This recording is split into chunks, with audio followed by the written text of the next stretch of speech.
학교 다니는 자녀가 있는 분들은 새 학기를 맞이해서 좋은 담임 선생님도 만나고 그걸 위해서 기도하실 텐데 참 이 만남이 중요합니다. 결혼할 때도 누구를 만나느냐 굉장히 중요하지 않습니까?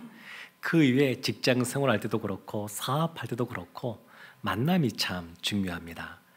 근데 그 어떤 만남보다 가장 중요한 만남은 주님과의 만남입니다.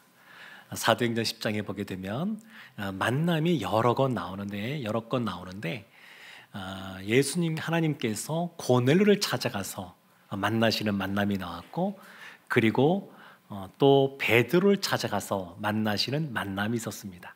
그리고 이제 오늘 본문에 보면 이제 베드로와 고넬료가 만나는 만남이 있습니다. 이 만남도 하나님 안에서 주님 안에서 이루어지는 그러한 만남입니다. 근데 이와 같이 만나는 것 대수롭지 않게 생각할 수도 있지만 사실은 이것은 굉장한 사건입니다. 쉽게 만날 수 있는 것이 아닙니다. 유대인들은 원래 이방인들 집에 가지도 않고 같이 밥을 먹거나 같이 잠을 자거나 그런 걸 하질 않습니다. 그래서 베드로도 오늘 본문에 보면 10장 28절에 이런 고백을 합니다. 이르되 유대인으로서 이방인과 교제하며 가까이 하는 것이 위법인 줄은 너희도 알거니와. 그냥 직설적으로 얘기합니다. 다 아는 거니까. 유대인과 이방인이 함께 만나는 것, 함께 교제하는 것, 이것이 위법한 것, 그러니까 율법에서 금하고 있는 것이다, 이렇게 이야기를 하고 있습니다. 그러니까 만나기가 쉽지 않습니다. 이와 같이 만남이 이루어지는 것은 높은 허들, 장벽을 뛰어넘어야 가능한 그러한 만남입니다. 그럼에도 불구하고 오늘 본문을 보게 되면, 그리고 그 이후의 사건을 보게 되면 이 고넬료와 베드로가 만나는 이 역사적인 이 장면을 통해서 이방인 선교의 문이 활짝 열리게 됩니다. 새로운 시대가 열린 겁니다. 고넬료가 복음을 듣게 되고 성령이 임하시는 것을 본 이후에 교회사의 큰 물줄기가 바뀌어 버리게 되었습니다. 유대인만 구원받을 수 있다라고 하는 그 사고의 장벽이 무너지는 사건이 오늘 본문의 사건입니다. 그러면 어떻게 고넬료도 그렇고 베드로도 그렇고 그리고 교회도 그렇고 이와 같이 높은 장벽을 뛰어넘을 수가 있었을까? 오늘 그 이유 세 가지를 살펴보려고 합니다. 첫 번째는 말씀에 순종했기 때문입니다. 말씀에 순종. 고넬료의 순종이 22절 말씀에 이렇게 고백되어 있습니다. 그들이 대답하되 백부장 고넬료는 의인이요 하나님을 경외하는 사람이라 유대 온 족속이 칭찬하더니 그가 거룩한 천사의 지시를 받아 당신을 그 집으로 청하여 말을 들으려 하느니라. 그러니까 지금 고넬료가 보낸 사람들이 베드로에게 와서 하는 말이 뭐냐면, 고넬료가 거룩한 천사의 지시를 받았기에 당신을 초청하는 겁니다. 이렇게 말하고 있습니다. 원래는 로마의 백부장이니까 권력도 있고 지위도 있고 사회적인 신분, 더군다나 베드로는 식민지의 그냥 한 사람일 뿐입니다. 근데 이와 같이 베드로를 초청하는 것은 하나님이 보낸 천사, 그러니까 하나님의 말씀이 주어졌기 때문에 그 말씀에 순종해서 당신을 초청하는 겁니다. 이렇게 말하고 있습니다. 그래서 충격적인 장면이 그 뒷부분 또 나오는데 25절 말씀에 베드로가 찾아갔을 때 고넬료가 이런 행동을 합니다. 마침 베드로가 들어올 때에 고넬료가 맞아 발 앞에 엎드려 절하니, 마치 왕에게 꿇어 엎드려 절하는 것처럼 베드로에게 엎드려 절을 하는 겁니다. 이게 이 당시의 상황을, 이 시대 배경을 생각해 보면 굉장히 충격적인 장면입니다. 그리고 생각해 보면 베드로보다 고넬료가 나이가 더 많았었던 것 같습니다. 그리고 사회적인 지위도 있습니다. 명망도 있습니다. 권력도 있습니다. 절해야 될 사람은 베드로일 것 같은데 그렇지가 않고 고넬료가 절하는 겁니다. 그러면 왜 베드로에게 절을 했을까? 고넬료는 베드로를 잘 알지 못합니다. 베드로를 신뢰하고 있는 사이가 아닙니다. 베드로를 잘 알고 신뢰해서 이와 같이 존경을 표시하는 것이 아니라 하나님이 이 사람을 초청하라고 했으니까 베드로가 하나님의 사람이라는 것을 인정하고 베드로를 존경하는 겁니다. 베드로가 완벽한 사람이어서 이렇게 하는 것이 아닙니다. 하나님이 보낸 하나님의 사람이니까 이와 같이 존경하는 걸 볼 수 있습니다. 그런데 이와 같이 베드로와 고넬료가 개인적으로 이렇게 두 사람만 만날 때 이와 같이 절을 해도 놀라운 일인데, 이 주변에 누가 있냐면 고넬료가 자신의 가족들을 다 불렀습니다. 그리고 자신의 가까운 친구들을 다 불렀습니다. 그들이 보는 앞에서 이와 같이 행하는 겁니다. 그동안 어떻게 살았을까요? 굉장히 지위가 높은 지위입니다. 이 당시에 이 백부장이 이스라엘에서. 그러면 가족들 앞에서도 가장으로서 위엄도 있었을 것이고 권위가 있었을 것이고 친구들 앞에서도 그와 같은 모습이었을 텐데, 그것을 다 내려놓고 하나님의 사람 앞에 이와 같이 행하는 겁니다. 베드로도 순종을 합니다. 보면 23절 말씀이 이렇게 나오죠. 베드로가 불러들여 유숙하게 하니라. 이튿날 일어나 그들과 함께 갈새 요바에서 온 형제들도 함께 가니라. 베드로도 다 이해를 못합니다. 왜 하늘에서부터 한 그릇이 내려와서 그 안에 있는 짐승들을 잡아먹으라고 하는지 다 이해를 못합니다. 하나님이 깨끗하다라고 하는 것을 너가 속되다 하지 말라, 이런 말씀을 3번이나 들으면서도 모든 것을 다 이해하는 것이 아닙니다. 그럼에도 불구하고 성령께서 가라 이렇게 말씀하시니까 그냥 순종하는 마음으로 가는 겁니다. 10장 26절에서는 베드로의 겸손한 모습이 이렇게 표현됩니다. 베드로가 이렇게 이르되 일어서라, 나도 사람이라. 엎드려 절하는 고넬료에게 나한테 이렇게 하지 마라, 나도 하나님께 쓰임받는 도구일 뿐이고 나도 같은 사람이다, 이렇게 말을 합니다. 사랑하는 성도 여러분, 베드로가 고넬료 집에 가기를 탐탁치 않아 했던 것 같습니다. 이해도 다 안 될 뿐만 아니라 나중에 고넬료에게 너가 무슨 일 때문에 날 불렀느냐 묻거든요. 근데 사실 베드로가 가서 무슨 일을 하고 무슨 말을 해야 되는지 이미 성령께서 알려주셨습니다. 이미 그 전에 알려주셨어요. 구원받을 말씀, 그 복음의 말씀을 전할 것에 대해서 이미 알려주셨습니다. 그럼에도 불구하고 베드로가 묻죠. 왜 불렀느냐? 뭔가 그 안에 거리낌이 있는 겁니다. 탐탁지 않은 것이 있는 겁니다. 그럼에도 불구하고 다 이해하지 못해도, 내 마음에 선뜻 동의가 되지 않아도 하나님 말씀이 주어졌을 때 순종하는 것을 하나님이 기뻐하십니다.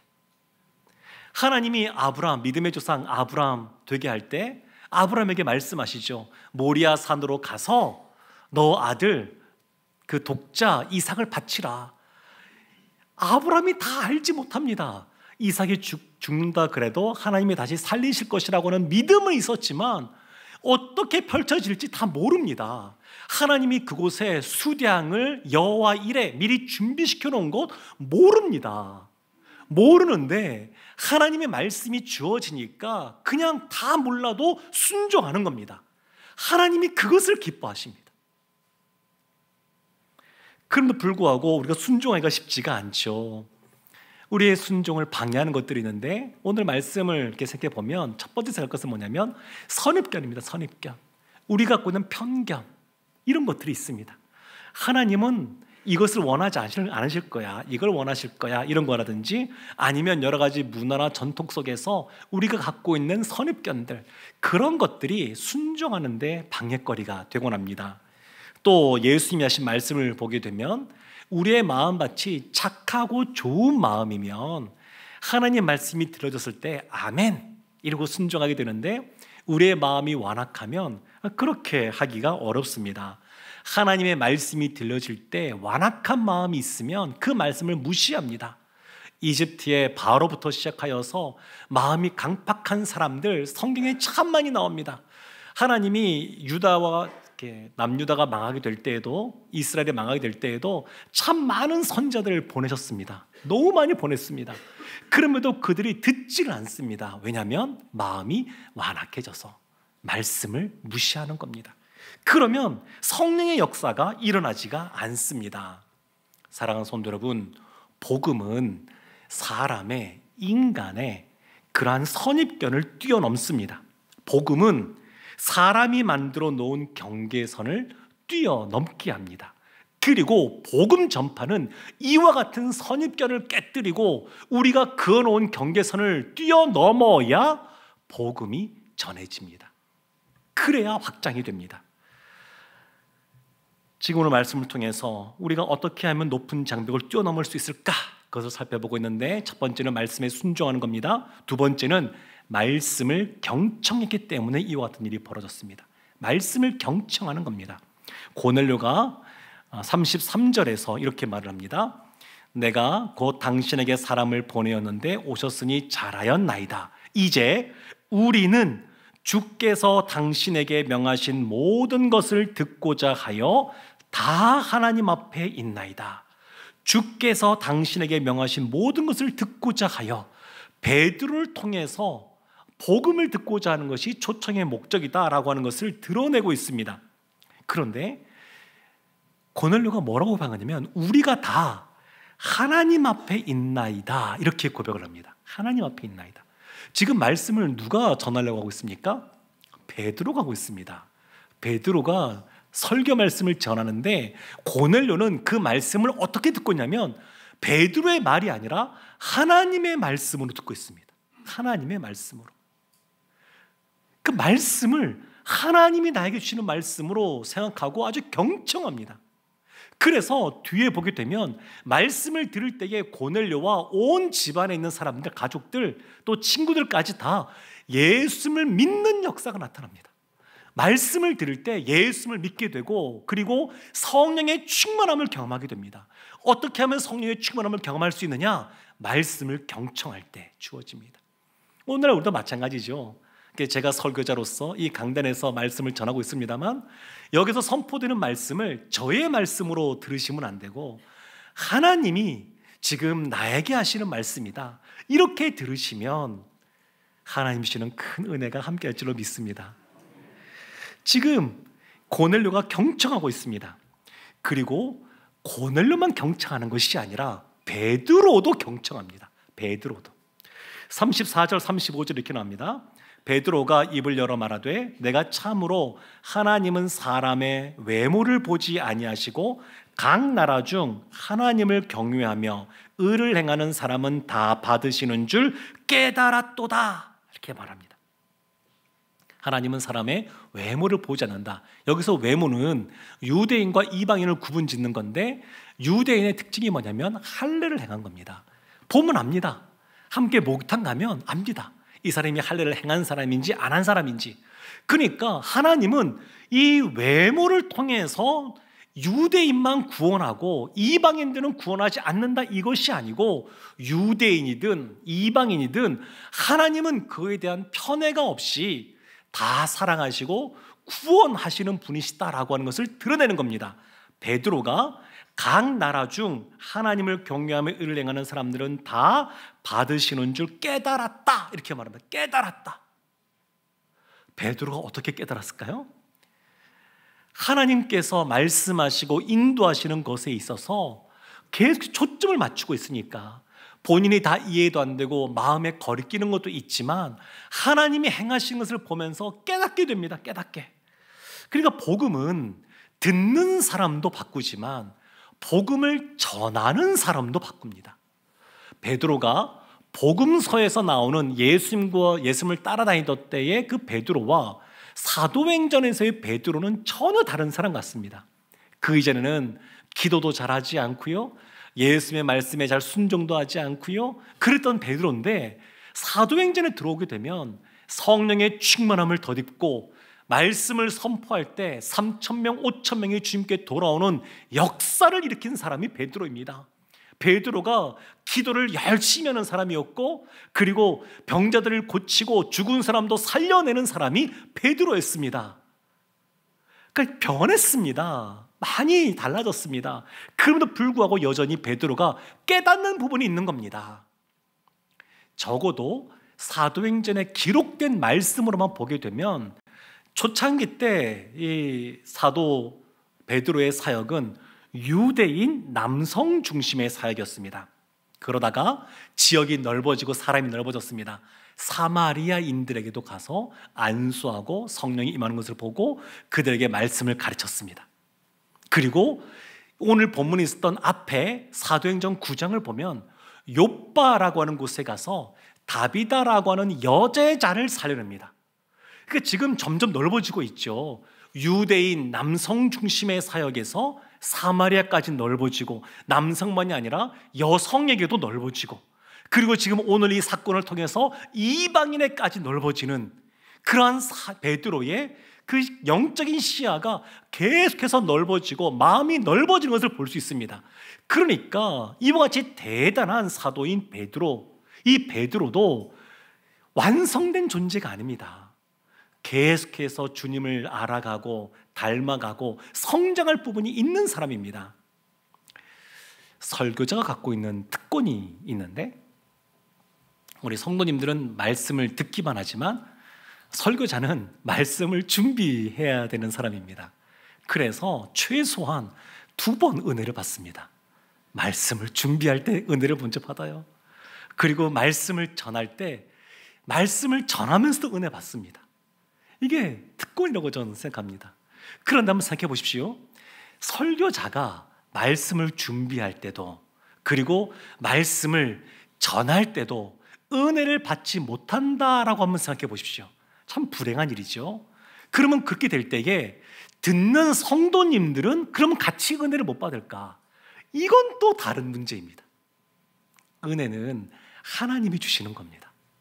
그래서 말씀을 준비하고 전하는 사람이 은혜를 못 받아도, 스스로 못 받아도 성도님들은 은혜를 받으실 수도 있습니다. 이게 하나님의 역사하심입니다.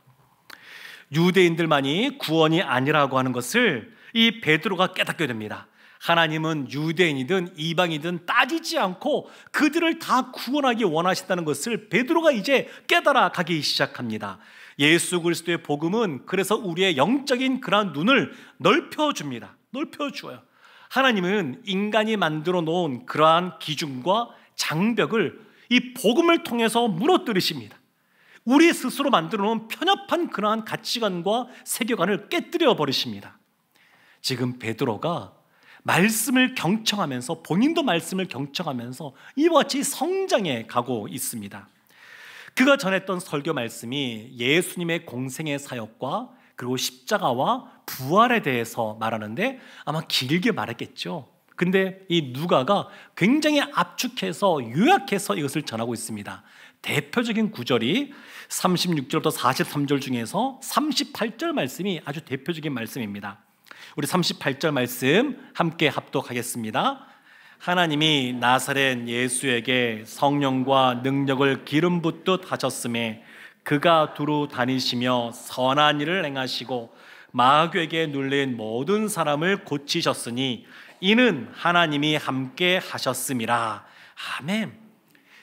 복음을 전하면서, 예수의 사역을 전하면서 그 시작이 하나님이 예수에게 성령과 능력으로 기름 붓듯 하셨음에, 하나님이 예수님께 비둘기 같은 모습으로 성령의 기름을 부으셨습니다. 그래서 예수님이 공생의 사역을 넉넉히 감당하셨습니다. 그리고 이 말씀이 주어진 다음에 이어지는 걸 보게 되면 그 말씀을 듣는 고넬료와 온 집안에 있는 사람들이 성령의 충만함을 받습니다.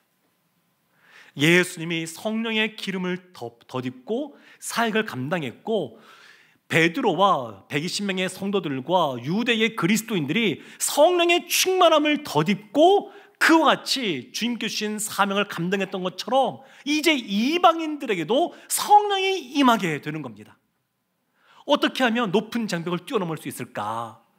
그것은 말씀에 순종했기 때문이고, 말씀을 경청했기 때문이고, 또 세 번째가 있는데 하나님이 원하셨기 때문입니다. 하나님이 계획하시고 하나님의 섭리 가운데 하나님이 인도하고 계시기 때문에 그렇습니다. 지금 이 성령이 임하시는 사건, 이방인들에게 성령이 임하시는 사건은 하나님의 주권적인, 아주 강권적인 역사하심입니다. 하나님이 그걸 원하셔요. 그래서 44절에 이렇게 그 상황을 설명합니다. 베드로가 이 말을 할 때에 성령이 말씀 듣는 모든 사람에게 내려오시니, 베드로가 설교하는 중에 성령이 임하는 겁니다. 베드로가 설교하는 중에 고넬료와 온 집안의 가족들과 친구들이 가슴이 뜨거워지고 예수님이 믿어지게 됩니다. 그리고 그들 가운데 성령이 임합니다. 생각해보면 사도행전 2장에 성령이 임하시는 사건을 보게 되면 120명의 사람들은 그들이 열심히 주님 앞에 오로지 기도하는 일을 힘썼을 때에 성령이 임했습니다. 베드로가 성령 충만하여서 복음을 증거할 때 뭐라고 말하냐면 너희가 회개하고 세례를 받고 물 세례를 받고 그러면 성령이 선물로 주어질 것이다 이렇게 말합니다. 그리고 이것이 이루어지게 됩니다. 근데 지금은 기도하지 않았습니다. 아직 고넬료야 늘 기도하는 사람이니까 그러겠지만 가족들 친구들은 어땠는지 모르겠습니다. 근데 지금은 적어도 120명이 그랬던 것처럼 오로지 기도하는데 힘쓴 모습이 없습니다. 없어요. 그럼에도 불구하고 이들 가운데 성령이 임했습니다. 그들이 방언을 하기 시작하고 하나님을 찬양하고 높이는 모습이 나타났습니다. 이것을 보면서 베드로와 함께 간 사람들이 이것을 깨닫고 놀라게 됩니다. 45절 말씀이 이렇게 말합니다. 우리 45절 말씀도 함께 합독하겠습니다. 베드로와 함께 온 할례 받은 신자들이 이방인들에게도 성령 부어 주심으로 말미암아 놀라니. 아멘. 설교하다가 성령이 임하니까 설교가 중단됩니다. 그런데 이것이 이방인들에게도 성령 부어 주심, 하나님이 부어 주시는 거잖아요. 성령 부어 주심으로 말미암아 놀라는 겁니다. 사람이 놀라면 그냥 깜짝 놀라면 뒤로 막 물러서기도 하죠. 이 당의 뜻이 그런 뜻이 있습니다. 뒤로 막 물러서는 겁니다. 놀라서 놀라는 겁니다. 놀라는 거예요. 이들이 얼마나 놀랐는지 모릅니다. 함께 온 사람들 사도행전 11장에 보면 6명이라고 말하는데 구약에 보면 증인이 2명 있으면 증인이 됩니다. 근데 지금은 6명이 있습니다. 베드로만이 아니라 6명의 사람들이 이 일의 증인이 되는 겁니다. 근데 그들이 이걸 보고 다 놀랍니다. 이 6명 이것을 알고 따라왔을까요? 아니요. 그냥 따라왔습니다. 그냥 따라왔는데 이런 은혜를 지금 경험하고 있습니다. 사랑하는 성도 여러분, 우리 인생도 사실은 이렇습니다. 하나님이 준비해 놓으신 은혜가 있는데 잘 모르고도 따라가다가 그 은혜를 경험하기도 합니다. 지금 이 사람들이 그걸 경험하고 있어요. 지금 성령이 임하면서 이제 선교의 방향이 바뀌게 되었습니다. 예루살렘 중심의 그러한 사역에서 유대와 사마리아로 넓어졌고 지금은 땅끝까지로 그 선교의 지경이 넓어지고 있습니다. 하나님은 우리가 영적인 눈을 열어서 하나님의 시각으로 이 땅을 바라보기를 원하십니다. 하나님의 마음으로 이 땅을 품기를 원하십니다. 베드로가 이와 같은 모습을 보면서 47절, 48절에서 이와 같이 말하고 행합니다. 이에 베드로가 이르되 이 사람들이 우리와 같이 성령을 받았으니 누가 능히 물로 세례 베품을 금하리요 하고 명하여 예수 그리스도의 이름으로 세례를 베풀라 하니라. 그들이 베드로에게 며칠 더 머물기를 청하니라. 아멘. 물로 세례를 그 이후에 주게 됩니다. 그리고 며칠을 더 있으라 말하고 있게 됩니다. 이게 특별한 일입니다. 유대인들과 이방인들 서로 상종하지 않습니다. 서로 함께 있지 않습니다. 근데 성령 안에서 하나가 되니까, 그리스도 안에서 한 형제와 자매가 되었으니까 함께 한 공간에 머무는 그런 역사가 지금 나타나고 있습니다. 사랑하는 성도 여러분, 유대인들이 이방인도 구원받아 마땅하다 이렇게 전혀 생각하지 못했던 높은 장벽이 그들 가운데 있었습니다. 근데 하나님께서 말씀에 순종하고 말씀을 경청할 때 하나님의 역사심 속에 이와 같은 장벽들이 무너졌습니다. 복음 전하는 것만 이런 것 아닙니다. 우리가 지금 새해를 시작하는데 하나님 앞에서 우리가 꿈을 꾸고 기도하고 있는 것들이 있습니다. 그러면 그런 것이 아무리 거대하고 크게 보인단다 할지라도, 아무리 높아 보인단다 할지라도 하나님의 말씀을 듣고 순종하는 자에게는 하나님이 우리가 행복할 수 있도록 은혜를 베푸시는 줄 믿습니다. 우리 올해 교회 포효가 말씀에 순종하는 행복한 교회인데 신명기 10장 13절 말씀에 보면 모세가 출애굽한 그 출애굽 2세대에게 그 하는 말입니다. 너희에게 이 말씀의 율례와 규례를 전하고 지키게 하는 것은 너희의 행복을 위해서다. 그렇게 말을 합니다. 하나님은 우리가 하나님의 말씀에 순종하고 따라갈 때 하나님이 기뻐하실 뿐만 아니라 그 은혜를 우리에게도 허락해 주십니다. 베드로는 이전에는 외모를 보았던 사람입니다. 근데 깨닫고 난 이후에 달라졌습니다. 성숙해졌습니다. 그리고 하나님은 우리도 성장해 가기를 원하십니다. 혹 우리 가운데 이와 같은 뭐 되겠어? 이런 어떤 패배주의 같은 생각이 있다 그러면 그것을 깨뜨리기를 원하십니다. 그럼 어떻게 하면 이와 같은 장벽을 뛰어넘고 순종의 길로 나갈 수 있을까요? 우리 여기서 보았던 것처럼 첫 번째, 말씀을 잘 들어야 됩니다. 말씀을 가까이 하셔야 됩니다. 말씀을 경청하는 것이 중요합니다. 또 두 번째 있습니다. 기도하는 겁니다. 기도하는 것. 고넬료가 언제 천사를 만났습니까? 기도할 때. 베드로가 언제 환상 중에 하나님의 뜻을 알게 되었습니까? 기도하는 중에. 120명의 성도들이 언제 성령의 충만함을 경험했습니까? 기도하는 중에. 기도와 말씀 순종은 아주 밀접한 연관성이 있습니다. 아주 깊은 관계가 있습니다. 그래서 신앙의 가장 기초, 기본인 말씀과 기도, 이것에 집중할 때 사실은 하나님이 우리의 눈도 열어주시고 마음도 열어주시고 우리 가운데 담대함도 주시고 그리고 결국 하나님 은혜 가운데 행복을 누리게 하십니다. 사랑하는 성도 여러분, 하나님이 어디를 바라보고 계시는지, 하나님이 무엇에 관심이 있으신지 우리가 좀 관심을 갖기를 원합니다.